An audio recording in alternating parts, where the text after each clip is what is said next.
Number 10. Crossovers are sometimes inaccurate and don't follow the main series of the series. Rayquaza is beyond the line. Rayquaza is originally a flying dragon from the Pokemon series, but he's a Loch Ness monster in Super Smash Bros. Brawl Subspace Emissary. This is just sad. Taking something good and throwing it away like trash. White trash. This boss is low on the list because the fight is actually decent.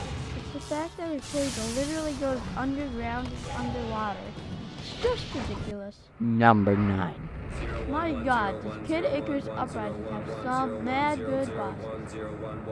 When people look at bad cat cards bosses, people tend to curse out Hades Heart. I actually think Hades Heart is a decent core boss fight. Even though it's more useless than the Morph Ball. It's really Arum Pyron! But he is a good character until this fight. Anyway, you're literally doing the same thing over and over again as usual, except for one tiny difference from the rest. It takes 10 minutes. Not even the final boss takes that long if you're perfecting everything. It's just a flaw on a perfect game. Number 8. I cannot wait to play as Lemmy in Mario Kart 8. But I'd skip fighting him. In most games, it's the same fight over and over again. My goodness, you get this, it's a game for casual gamers, Mario. But God damn it, I like now and play stuff. And I'd rather keep on doing other stuff, like doing a real push-up. He's never done a real one, Shut by the way. Number 7. What do you get when you cross the weakest thing in existence? And no, not Link and the robot. You get Bulbman, a horrible boss. Shadow Link, he means. No, you don't. His stage is okay, but come on, Kappa.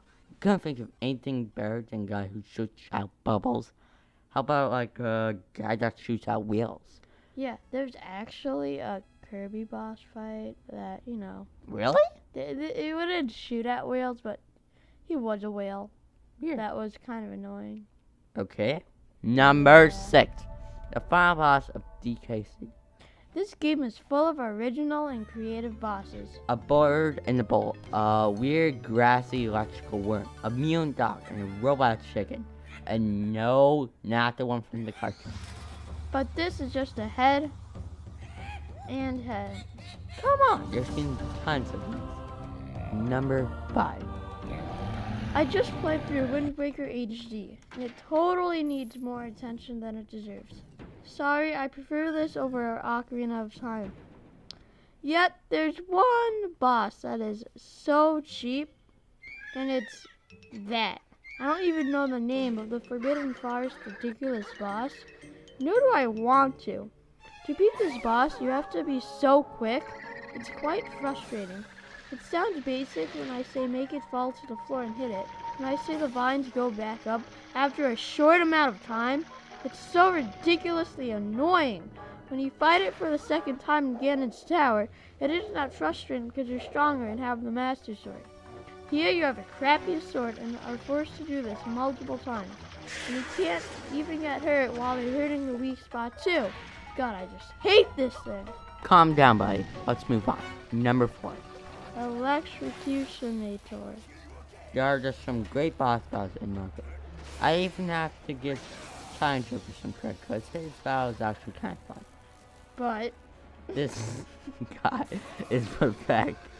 The battle has some great build-up, and you know what you all have to freaking do to beat this guy? spoiler alert. You run up to him and you press that effing button. Punch button. I mean, come on. You just punch this guy in one shot. That's all.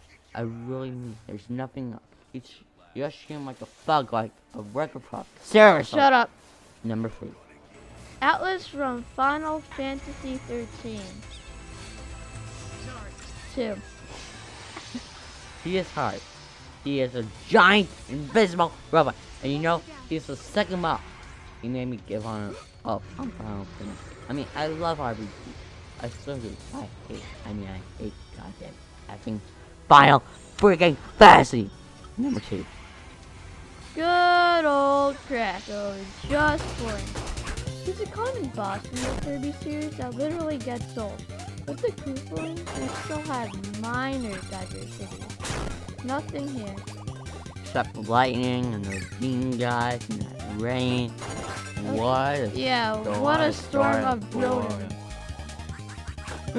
Number one. Pokemon has some great gym leaders, but god damn it, Whitney is a pussycat that doesn't even deserve to be called a gym leader. It's not because of foot. It's because of that fat sack of garbage. No, not chocolate.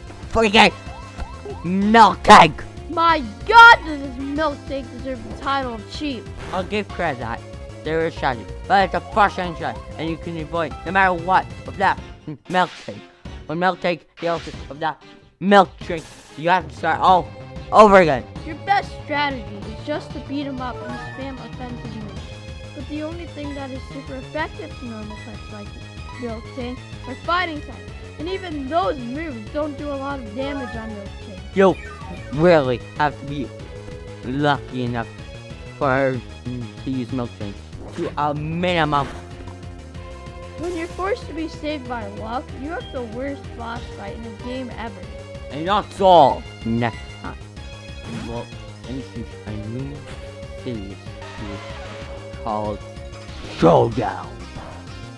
It's kind of like a mix of reviews and stuff. It kind We of, compare two video games. yeah.